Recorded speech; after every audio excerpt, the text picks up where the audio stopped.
ಇವತ್ತಿನ ಫಿಕ್ಸ್ ಅದ ನಾನು ಹೋಗ್ಬೇಕಂತ. ಹಂಗೆ ಟೈಮ್ ನೋಡಿದ್ರೆ 10:15 ಆಗಿತ್ತು. ನನಗೆ ಟ್ರೈನ್ ಇದ್ದಿದ್ದು ರಾತ್ರಿ 9 ಗಂಟೆಗೆ. ಮತ್ತು ಹೋಗೋಕ್ಕೆ ಎಲ್ಲ ಸಿದ್ಧತೆಗಳು ಮಾಡ್ಕೋಬೇಕಲ್ಲ, ಎಲ್ಲ ಪ್ಯಾಕಿಂಗ್ ಎಲ್ಲ ಮಾಡೋಣ ಅಂತ ರೆಡಿ ಆದೆ. ಅಷ್ಟರಲ್ಲೆಲ್ಲ ಮಾಡಿದ್ದೆ ಕೆಲವೊಂದು. ಇನ್ನೂ ಸ್ವಲ್ಪ ಏನಾದರೂ ಇದ್ದಿದ್ರೆ ಅದನ್ನು ಒಂದು ಮಾಡಿಕೊಂಡು ಫಿಕ್ಸ್ ಆದ ಇವತ್ತೇ ಹೋಗಬೇಕು ಅಂತ. ಹಂಗೆ ನನ್ನ ಸೇವಿಂಗ್ಸಿಂದ ಒಂದು ಸ್ವಲ್ಪ ಹಣ ಎತ್ಕೊಂಡು ಹೋಗೋದು ಹೋಗ್ತಾ ಇದೆಯಾ, ಸ್ವಲ್ಪ ಚಪಾತಿನೂ ಒಯ್ಯಿ ಅಂತ ನಮ್ಮಮ್ಮ ಅಂದ್ಲು. ಸರಿ ಮಾಡಿಕೊಡು ಅಂತ ಒಂದು ಸ್ವಲ್ಪ ನಿಂತ್ಕೊಂಡು 8 ಗಂಟೆಗೆ ಬ್ಯಾಗ್ ಎತ್ಕೊಂಡು ಸೀದಾ ಬಳ್ಳಾರಿಗೆ ಹೊಂಟ್ವಿ. ಅಲ್ಲಿಗೆ ಬಿಡೋದಕ್ಕೆ ನಮ್ಮ ದೋಸ್ತನೂ ಕರ್ಕೊಂಡು ಹೋಗಿದ್ದೆ. ಒಂದು ಟಿಕೆಟ್ ತೆಗೆಸ್ಕೊಂಡು ಸೀದಾ ಟ್ರೈನ್ ಎತ್ಕೊಂಡ್ಬಿಟ್ಟೆ. Train full rush. ಬಳ್ಳಾರಿಯಿಂದ ಕಡೂರು ಜಂಕ್ಷನಿಗೆ ಬರೋದಕ್ಕೆ 5:11 ಬೆಳಗ್ಗೆ. ವಾಕ್ನಲ್ಲೇ ನಾವು ಬಸ್ ಸ್ಟ್ಯಾಂಡಿಗೆ ಹೋಗ್ಬೇಕಾಗ್ತದೆ. ಇನ್ನು ಅಲ್ಲಿಂದ ಸೀದಾ ಕಡೂರು ಬಸ್ ಸ್ಟ್ಯಾಂಡಿಗೆ ಬಂದೆ. ಇಲ್ಲಿಂದ ನಾವು ಧರ್ಮಸ್ಥಳ ಬಸ್ ಹತ್ಬೇಕು. ಅಲ್ಲಿಂದ ಇಲ್ಲಿಗೆ ಬರೋದ್ರೊಳಗೆ 9:15 ಆಗಿತ್ತು. ನಮ್ಗೆ ಅಲ್ಲಿಂದ ಇಲ್ಲಿಗೆ 4.25 ತಾಸು ಹಿಡಿತು. ನಾನು ಧರ್ಮಸ್ಥಳಕ್ಕೆ ಬಂದು ರೀಚ್ ಆದೆ. ಬರೋಟ್ಲೆ ನಾವು ಗುಡಿ ಒಳಗೆ ಹೋಗೋಕ್ಕಾಗಲ್ಲ, ಸ್ವಲ್ಪ ಫ್ರೆಶ್ ಆಗಿ ಬರೋಣ ಅಂತ ಸೀದಾ ಬಂದ್ಬಿಟ್ಟೆ. ಹಂಗೆ ಅಲ್ಲಿಂದ ಬಲಗಡೆಗೆ ತಿರ್ಕೊಂಡು ಆ ಕಡೆ ಈ ಕಡೆ ನೋಡ್ಕೊಂಡು ರೂಮ್ ಹುಡುಕಂತ ಹೋದೆ. ಆಧಾರ್ ಕಾರ್ಡ್ ಇಟ್ಕೊಂಡು ಒಂದು ರೂಮ್ ಹಿಡ್ಕೊಂಡು ಶರಾವತಿ ಅನ್ನೋ ಒಂದು ವಸತಿ ಗೃಹಕ್ಕೆ ಬಂದೆ. ಅಲ್ಲೊಂದು ರೂಮ್ ಸಿಕ್ತು. ನೋಡ ಎಷ್ಟು ಚಂದ ಅಲ್ಲ. ಅಲ್ಲಿಂದ ನಾನು ರೂಮ್ ಮೇಲೆ ಐತೆ ಅಂತ ನೋಡ್ತಾ 3rd ಫ್ಲೋರ್ಗೆ ಬಂದ್ಬಿಟ್ಟಿದ್ದೆ. ಲಾಸ್ಟಲ್ಲಿ ಒಂದು ರೂಮ್ ಇತ್ತು, ಅದೇ ನನ್ನ ರೂಮ್ ಆಗಿತ್ತು. ನೋಡ್ಬೋದು ಅಲ್ಲಿಂದ ಎಷ್ಟು ಸುಂದರವಾದ ಒಂದು ಲೊಕೇಶನ್ ಇತ್ತು. ಅಲ್ಲ, ನೀವು ಖಾಲಿ ಕುಂತಿರಲ್ಲ, ಹಂಗಾದ್ರೆ ಸ್ವಲ್ಪ ಅಣ್ಣನ ಭಾಷಣ ಇತ್ತು, ಸ್ವಲ್ಪ ಕೇಳ್ರ. ನಮಸ್ಕಾರ ಕೇಕೆ ಇಂದು ಬಂದೆ ಧರ್ಮಸ್ಥಳಕ್ಕೆ. ಇವಾಗ ಟೈಮ್ ಬಂದ್ಬಿಟ್ಟು 11:15 ಆಗ್ತಾ ಬಂತು. ಇವಾಗ ಬಂದೆ, ರೂಮ್ ಸಿಕ್ತು, ರೂಮ್ ತಗೊಂಡೆ. ಇನ್ನೇನು 11 ಆಗಿದ್ದಾವಲ್ಲ, ಇನ್ನು ಟಿಫಿನ್ ಬೇರೆ ಮಾಡಿಲ್ಲ, ಮಾಡಬೇಕು. ಮಾಡ್ಕೊಂಡು ನಮ್ದು ಇನ್ನೊಂದು ಕಾರ್ಯ ಐತೆ. ಏನು ಕಾರ್ಯ ಅಂದರೆ ರೈತಲ್ಲಿದೆ, ಇದೆಲ್ಲ ಇರೋಂಗಿಲ್ಲ. ಇನ್ನೊಂದು ಸ್ವಲ್ಪ ಬಿಟ್ಟರೆ ಹೋಗಿ ಅದೊಂದು ಕಾರ್ಯ ಮುಗಿಸ್ಕೊಂಡು ದರ್ಶನ ಮಾಡ್ಕೊಂಡು. ಆದರೆ ಇವಾಗ ಆಗಂಗಿಲ್ಲ ದರ್ಶನ, ಅನಿಸಿದ ಮಟ್ಟಿಗೆ ಸಾಯಂಕಾಲ ಆಗ್ಬೋದು. ಆದರೆ ಸಾಯಂಕಾಲ ಎಲ್ಲ ಮುಗಿಸ್ಕೊಂಡು ಇದೊಂದೆಲ್ಲ ಕಾರ್ಯ ಮುಗಿಸ್ಕೊಂಡು ಇನ್ನು ಬಿಡೋಣ.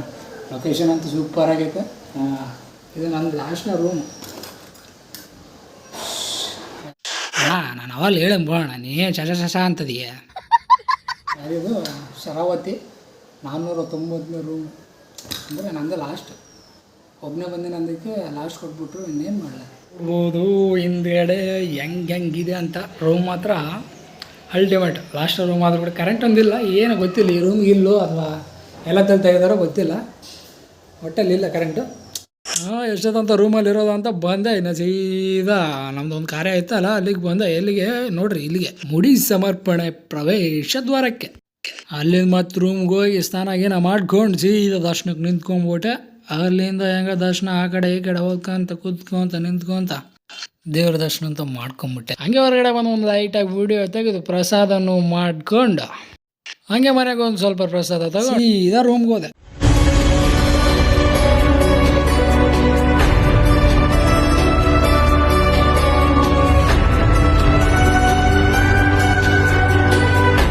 ಎಲ್ಲಿಗಾದ್ರೂ ಹೋದಾಗ ರೂಮಲ್ಲೇ ಇರೋಕೆ ಆಗುತ್ತಾ, ಅದಕ್ಕಾಗಿ ಹೊರಗಡೆ ಬಂದೆ.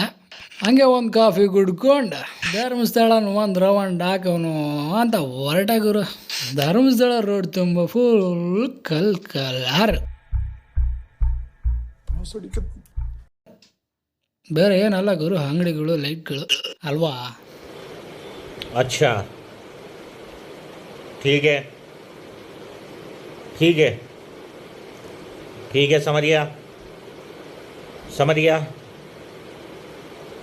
ठीक है. ಧರ್ಮಸ್ಥಳದಲ್ಲಿ ನೋಡೋದಾದ್ರೆ ನಮಗೆ ಜಾಸ್ತಿ ಕಾಣೋದೇ ಈ ವಸತಿ ಗೃಹಗಳು. ಇದ್ರ ಬಗ್ಗೆ ನಿಮ್ಗೆ ಹೇಳಲೇಬೇಕು, ಹೇಳ್ತೀನಿ. ಹಾಗೆ ನೋಡ್ಕೊಂಬಿಡಿ ಒಂದ್ಸಲ ಧರ್ಮಸ್ಥಳ ಹೆಂಗಿದೆ ಅಂತ.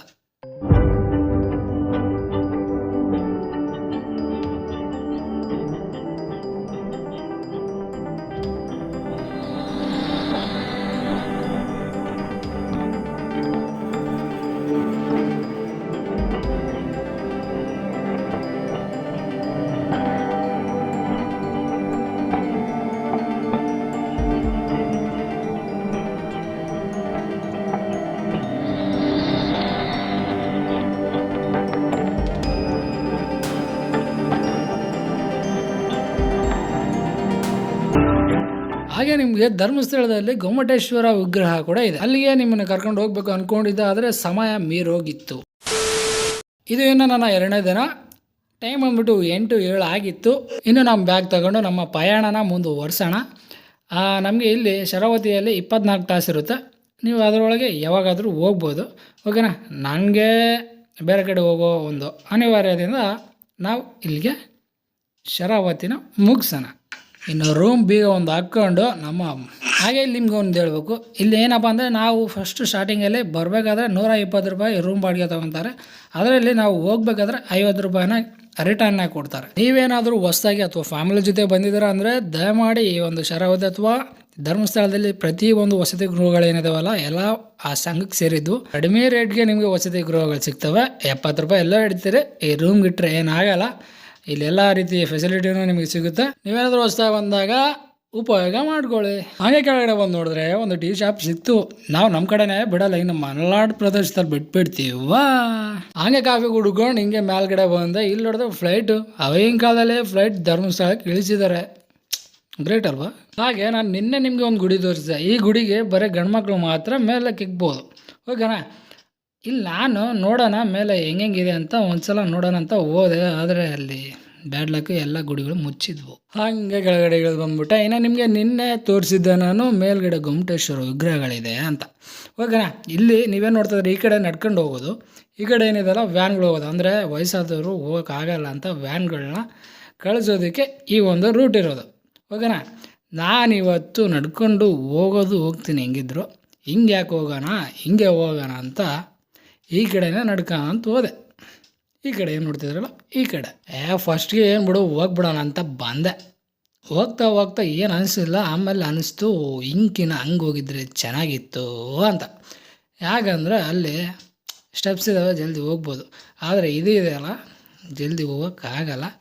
ಇವೇನು ಕಾಫಿ ಬೀಜನ ಕಮೆಂಟ್ ಮಾಡಿ ಏನಂತ.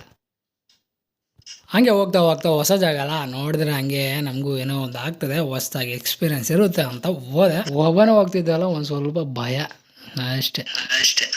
ಲೊಕೇಶನ್ ಚೆನ್ನಾಗಿತ್ತಲ್ಲ, ನಂದು ಒಂದು ವೀಡಿಯೋ ಇರಲಿ ಅಂತ ಇಲ್ಲಿ ಒಂದು ವೀಡಿಯೋ ತಗೋಣ ಅಂತ ನಿಂತ್ಕೊಂಡೆ.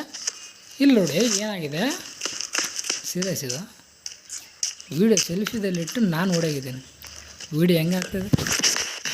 ಆಮೇಲೆ ಮತ್ತೆ ಬಂದು ನೋಡಿ ಬ್ಯಾಕ್ ಕ್ಯಾಮ್ರಾ ಆನ್ ಮಾಡಿ ಮತ್ತೆ ಓಡ್ದೆ ಸಾಕು ಮಾಡು ನಿಲ್ಸು ಅಲ್ಲಿಗೆ. ಎಲ್ಲಿಂದ ಹಂಗೆ ನಡ್ಕೊಂಡು ಬಂದೆ. ಆ ವಿಡಿಯೋ ಯಾಕೆ ಸೆಟ್ ಆಗಲಿಲ್ಲ, ಮತ್ತೊಂದು ವಿಡಿಯೋ ಮಾಡೋಣ ಅಂತ ವಿಡಿಯೋ ಸ್ಟಾರ್ಟ್ ಮಾಡಿದೆ. ಒಂದೊಂಥರ ಅಲಮಾರಿ ಜೀವನದಲ್ಲಿ ಯಾರು ಯಾರ ಜೊತೆ ಪ್ರಯಾಣ ಮಾಡಬೇಕು ಅನ್ನೋದು ವಿಧಿಲಿಖಿತ. ಕೆಲವರದು ನಿರ್ದಿಷ್ಟ ಪ್ರಯಾಣ, ಇನ್ನು ಕೆಲವರದು ಗರಿಷ್ಠ ಪ್ರಯಾಣ, ಇನ್ನೂ ಕೆಲವರದು ಸುಖ ದುಃಖಗಳ ಪ್ರಯಾಣ, ಕೆಲವರದು ಹಿಂಡಿನ ಪ್ರಯಾಣ, ಕೆಲವರದು ಜಂಟಿ ಪ್ರಯಾಣ, ಕೆಲವರದು ಒಂಟಿ ಪ್ರಯಾಣ. ನನ್ನ ಥರ ಹೆಂಗೆ ನಾವು ವಿಡಿಯೋ ಚೆನ್ನಾಗಿತ್ತಾನ ಲೈಕ್ ಆ್ಯಂಡ್ ಕಮೆಂಟ್ ಮಾಡಿಬಿಡ್ರೆ ಬರ್ರಿ. ಮತ್ತೆ ನಮ್ಮ ಡೆಸ್ಟಿನಿಗೆ ರೀಚ್ ಆದ್ವಿ. ನೋಡ್ಬೋದು ನೀವು. ಹಂಗೆ ಅಲ್ಲಿಂದ ಕೆಳಗಡೆ ಒಂದು ಲೊಕೇಶನ್ ಹಾಕಿದ್ರೆ ಈ ರೀತಿ ಇತ್ತು ಒಂದು ವಿವೋ. ಅಂತೂ ಮೇಲ್ಗಡೆ ಬಂದ್ಬಿಟ್ವಿ, ಸಾಧಿಸ್ಬಿಟ್ವಿ. ನೋಡ್ಬೋದು ನೀವು ಧರ್ಮಸ್ಥಳದಲ್ಲಿರೋ ಗೊಮ್ಮಟೇಶ್ವರ ವಿಗ್ರಹನ.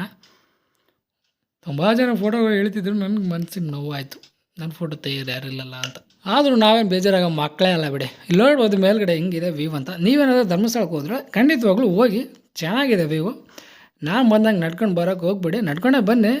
ಸ್ಟೆಪ್ಸ್ ಇದ್ದಾವೆ, ಸ್ಟೆಪ್ಸ್ ಮೇಲಿಂದ ಬನ್ನಿ. ನನ್ನ ರೀತಿ ಬರೋಕ್ಕೆ ಹೋಗ್ಬಿಡಿ.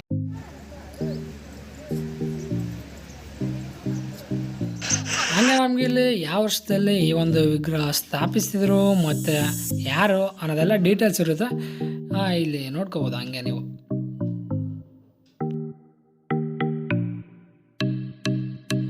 ಹಂಗೆ ಮೇಲ್ಗಡೆ ಎಲ್ಲ ನೋಡ್ಕೊಂಡು ಕೆಳಗಡೆ ಇಳಿಬೇಕಾದ್ರೆ ನಮಗೆ ಎಲ್ಲ ಒಂದು ಚಿತ್ರಣಗಳು ಇಲ್ಲಿ ಕಾಣ್ತವೆ. ಏನಪ್ಪ ಅಂದರೆ ಇಲ್ಲಿ ನೋಡ್ಬೋದು ಈ ರೀತಿ ಕಲ್ಲುಗಳ ಮೇಲೆ ಕಲ್ಲುಗಳು ಕಟ್ಟೋದಾಗಿರ್ಬೋದು. ಈ ರೀತಿ ಏನಪ್ಪ ಅಂದರೆ ಇದು ಯಾರ್ಯಾರಿಗೆ ಮನೆ ಕಟ್ಟಬೇಕು ಅನ್ನೋ ಒಂದು ಆಸೆ ಇರುತ್ತಲ್ಲ ಅಂಥವ್ರು ಇಲ್ಲಿ ಬಂದು ಕಟ್ತಾರೆ. ಅದು ಈಡೇರುತ್ತೆ ಅನ್ನೋ ಒಂದು ನಂಬಿಕೆ. ಹಾಗೆ ಇಲ್ಲಿ ನೋಡ್ತಾ ಇರ್ಬೋದು, ಬರೀ ಕಲ್ಲೊಂದಲ್ಲ, ಈ ತೊಟ್ಲು ಕಟ್ಟೋದಾಗಿರ್ಬೋದು ಆ ರೀತಿ ಎಲ್ಲ ಇಲ್ಲಿ ನಮ್ಗೆ ನೋಡೋದಕ್ಕೆ ಕಾಣ್ತದೆ. ಇಲ್ಲಿದ್ದ ಮೇಲಿಂದ ಕೆಳಗಡೆ ಇಳಿಯೋ ದಾರಿ ತುಂಬಾ ಇವೇ ಸಿಗುತ್ತೆ ನಿಮಗೆ. ಓಕೆ, ನೋಡಿ ನಿಮ್ಗೆ ಯಾರಿಗಾದರೂ ಈ ರೀತಿ ಒಂದು ಆಸೆ ಇದ್ದರೆ ಬಂದು ಇಲ್ಲಿ ನೆರವೇರಿಸ್ರೆ. ಹಾಗೆ ನಾವು ಮೇಲಿಂದ ಕೆಳಗಡೆ ನಡ್ಕೊಂತ ಬಂದ್ವಿ. ಇಲ್ಲಿ ನೋಡ್ಬೋದು ನಾನು ಆವಾಗಲೇ ಹೇಳಿದರೆ 70 ರೂಪಾಯಿ ನಿಮ್ಗೆ ಏನೂ ಆಗೋಲ್ಲ. ಇಲ್ಲಿ ನೋಡಿ ಈ ರೀತಿ ಇರೋಕ್ಕಿಂತ ಅಲ್ಲಿ ಒಂದು ರೂಮ್ ತೊಗೊಂಡು ಈಸಿಯಾಗಿ ಇರ್ಬೋದು. ಹೌದಾ, 70 ರೂಪಾಯಿಗೆ ಏನೂ ಆಗೋಲ್ಲ. ಈ ರೀತಿ ಪಬ್ಲಿಕ್ ಪ್ಲೇಸಲ್ಲಿ ಸುಮ್ಮನೆ ಇದಾಗುತ್ತೆ.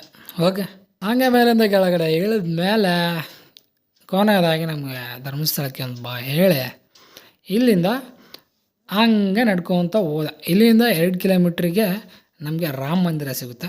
ಓಕೆನಾ, ಹಂಗೆ ನಮಗೆ ಸೆಂಟ್ರಲ್ಲಿ ನೇತ್ರಾವತಿ ನದಿನೂ ಸಿಗುತ್ತೆ. ನೀವೇನಾದರೂ ಧರ್ಮಸ್ಥಳಕ್ಕೆ ಬಂದ್ರೆ ಅಂದರೆ ರಾಮ ಮಂದಿರ ಕೂಡ ಮಿಸ್ ಮಾಡೋಕೆ ಹೋಗ್ಬಿಡಿ. ಹಾಗೆ ನೇತ್ರಾವತಿ ನದಿ ಇದೆ, ಅಲ್ಲಿಗೂ ಹೋಗಿ. ಹಂಗೆ ನಡ್ಕೊಂತ ಹೋಗ್ತಾ ಇದ್ದೆ. ಮೇಲ್ಗಡೆ ನೋಡಿದ್ರೆ ಏನೋ ಹೋಗ್ತಾ ಇದೆ ಅಂತ ನೋಡಿದ್ರೆ ವಿಮಾನ ಹೋಗ್ತಾ ಇತ್ತು ಮೇಲ್ಗಡೆ. ವಿಮಾನ ಮೇಲ್ಗಡೆನೇ ಹೋಗೋದಲ್ವಾ? अच्छा ठीक है ठीक है. ಹಂಗೆ ಹೋಗೋ ದಾರಿಯಲ್ಲಿ ನಮಗೆ ನೇತ್ರಾವತಿ ನದಿ ಸಿಗುತ್ತೆ. ಅರೌಂಡ್ 1 ಕಿಲೋಮೀಟ್ರ್ ಒಳಗಡೆನೇ ಇದೆ. ಧರ್ಮಸ್ಥಳದಿಂದ ಸುಮಾರು ಒಂದು 2 ಕಿಲೋಮೀಟ್ರ್ ಇದೆ ರಾಮ ಮಂದಿರ. ನಾನಂತೂ ನಡ್ಕೊಂಡೇ ಹೋದೆ. ನಿಮ್ಮ ಇಷ್ಟ, ಅಲ್ಲಿಂದ ಆಟೋಗಳು ಇರೋದು, ಹೋಗೋದಾದ್ರೆ ಆಟೋದಲ್ಲಿ ಹೋಗ್ಬೋದು.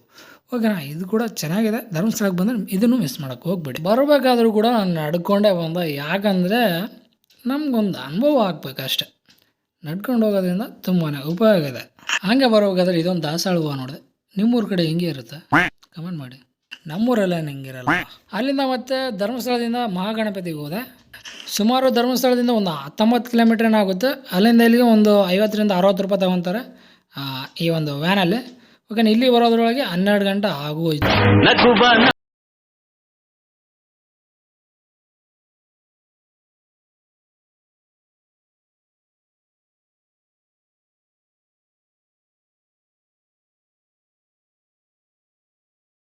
ಬಂದಮೇಲೆ ಇಲ್ಲಿಗೆ ಒಂದ್ಸಲ ಭೇಟಿ ನೀಡಿ. ಇಲ್ಲಿ ನೋಡಿ ಗಣಪತಿ ಪೂಜಾರಪ್ಪ.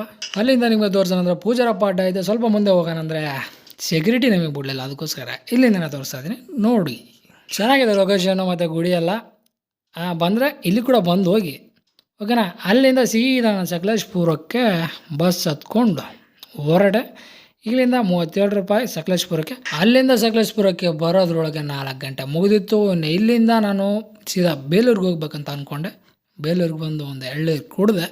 ಇಲ್ಲಿಂದ ಸೀದಾ ಬೇಲೂರಿಗೆ ಹೋದೆ. ಹೊಯ್ಸಳರ ವಾಸ್ತುಶಿಲ್ಪವಾದ ಚೆನ್ನಕೇಶವ ದೇವಸ್ಥಾನಕ್ಕೆ ಬಂದೆ. ಈ ದೇವಸ್ಥಾನವು ಸುಮಾರು 12ರಿಂದ 14ನೇ ಶತಮಾನದ ದೇವಸ್ಥಾನವಾಗಿದೆ.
ಇನ್ನು ನಾನು ಇಲ್ಲಿಂದ ಸೀದಾ ಕಡೂರು ಜಂಕ್ಷನ್ಗೆ ಬಂದೆ.